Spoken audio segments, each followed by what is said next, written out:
le plus bizarre de tous les dinosaures, et qui est aussi le plus ancien ankylosaure connu, a enfin été réellement décrit. Son nom est Spicomellus afer, et il possède un physique complètement déconcertant. Si vous me suivez toujours, c'est que vous voulez découvrir cet incroyable animal.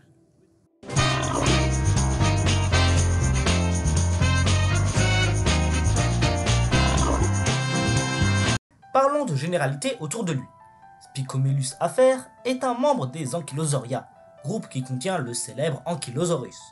Contrairement à ce dernier qui vivait à la fin du Crétacé il y a 66 millions d'années, Spicomellus vivait au Jurassique, durant l'âge du Bâtonien, ce qui est 100 millions d'années plus tôt.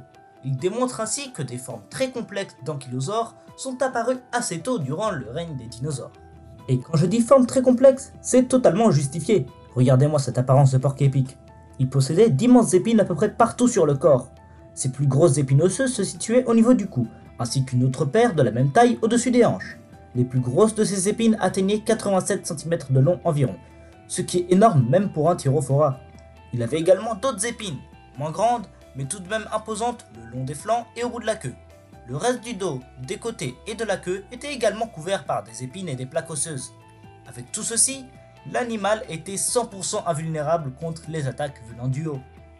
Et plus surprenant encore, ces épines étaient attachées aux os.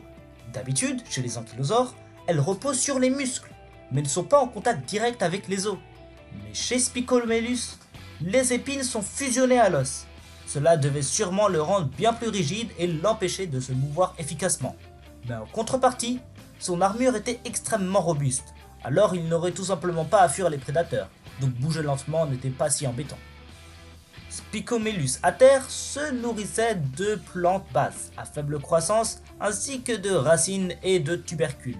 On sait qu'il mesurait au total 3 à 4 mètres au maximum à l'âge adulte. Quant à son poids, on l'estime à maximum 2 tonnes, même si ce n'est pas complètement sûr. Mais à présent, parlons de sa découverte. En 2019, le Natural History Museum de Londres a acquis un fossile marocain auprès d'un vendeur de fossiles de Cambridge.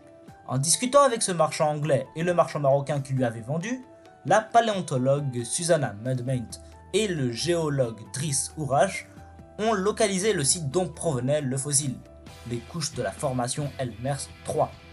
Ainsi, en allant vérifier l'authenticité de ce surprenant fossile ainsi que son appartenance à un groupe quelconque, Mudmaint a nommé le genre Spicomellus afer en 2021. En 2023, une seconde expédition part chercher des fossiles de Spicomellus. Pas mal de matériel a été trouvé, et c'est même suffisant pour qu'en 2025, Mudmaint et ses collègues nous décrivent un second spécimen, c'est donc très récemment. Et c'est là que le grand public a fini par découvrir le physique complètement fantaisiste de Spicomellus afer. J'ai donc profité du fait que cette nouvelle soit récente pour en faire une vidéo le plus rapidement possible. Vous comprendrez pourquoi elle est sortie si vite. J'espère que vous avez aimé et partagez cette vidéo s'il vous plaît pour m'aider à faire vivre la chaîne et pour que je fasse ainsi plus de vidéos. Sur ce, je vous dis à plus.